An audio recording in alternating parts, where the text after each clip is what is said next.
ನಮಸ್ತೆ ಮಾಡ್ತೀವಿ. ಇವತ್ತು ನಾವು CSS ಮೂರನೇ ಪ್ರಿನ್ಸಿಪಲ್ನ ತಿಳ್ಕೊಳ್ಳೋಣ. ಏನದು ಮೂರನೇ ಪ್ರಿನ್ಸಿಪಲ್? ಪತ್ರಿಕೆಯಲ್ಲಿ ನಮಗೆ ಕೊಟ್ಟಿರೋದು ಸಜ್ಜನ ಸಾಮರ್ಥ್ಯ. ಸಜ್ಜನ ಸಾಮರ್ಥ್ಯ ಅಂತ ಹೇಳಿದ್ರೆ ಸಜ್ಜನರಾಗಿದ್ದು ಎಲ್ಲರೂ ಒಂದೇ ಅಂದ್ರೆ ಸಮವಾಗಿರುವಂತ ಆಲೋಚನೆ, ಒಂದೇ ತರ ಆಲೋಚನೆ ಇರುವಂತವ್ರು ಇದೆ ಸಾಂಗತ್ಯ.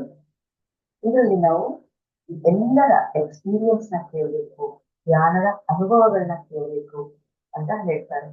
ಜ್ಞಾನದ ಅನುಭವಗಳು ಅಂದ್ರೆ ಅವರನ್ನ ನಾವು ಕೇಳಬೇಕು.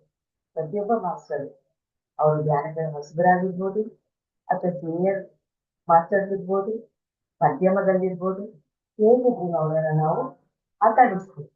ನೀವು ಯಾವಾಗ ಜ್ಞಾನಕ್ಕೆ ಬಂದ್ರಿ, ಹೇಗೆ ಬಂದ್ರಿ ಜ್ಞಾನಕ್ಕೆ, ನಿಮ್ಮ ಜ್ಞಾನದ ಅನುಭವಗಳು ಏನು ಅಂತ ಹೇಳ್ಬೇಕು. ಅದರಿಂದ ನಾವು ಒಳ್ಳೇದನ್ನ ತಗೊಳ್ಬೇಕು. ನಮ್ಗೆ ಉಪಯೋಗ ಇಲ್ಲದಿದ್ರೆ ಇಗ್ನೋರ್ ಮಾಡ್ಬಿಡ್ಬೇಕು, ಅದನ್ನ ಬಿಟ್ಟಿಬಿಡ್ಬೇಕು. ಅಲ್ಲೇ ನಾವು ಒಳ್ಳೆ ಅಂಶಗಳನ್ನ ನಾವು ಒಳ್ಳೆ ವಿಷಯಗಳನ್ನ ತಗೊಳ್ಬೇಕು, ನಾವು ನಮ್ಮಲ್ಲಿ ಅಳವಡಿಸಿಕೊಳ್ಬೇಕು.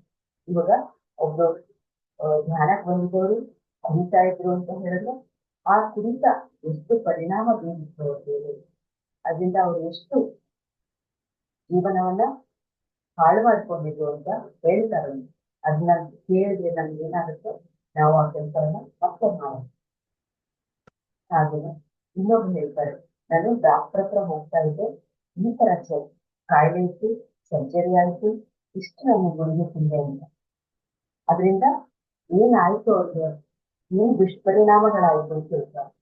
ಅದನ್ನ ನಾವು ಕೇಳಿಸ್ಕೊಂಡಾಗ, ಅವರ ಅನುಭವಗಳನ್ನ ಕೇಳಿಸ್ಕೊಂಡಾಗ ನಾವು ಆ ಕೆಲಸಗಳನ್ನ ಮತ್ತೆ ಡಾಕ್ಟರ್ ಹತ್ರ ಹೋಗೋದು, ಧ್ಯಾನ ಮಾಡ್ಕೊಳ್ತೀವಿ. ಆ ಧ್ಯಾನದಿಂದ ನನಗೆ ಎಲ್ಲ ಆರೋಗ್ಯ ಸರಿಯಾಯ್ತು ಅಂದಾಗ ನಾವು ಅದನ್ನ ಫಾಲೋ ಮಾಡ್ತೀವಿ. ಎಲ್ಲ ಅನುಭವಗಳು ನಮಗೆ ಆಗ್ಬೇಕು ಅಂತೀವಿ.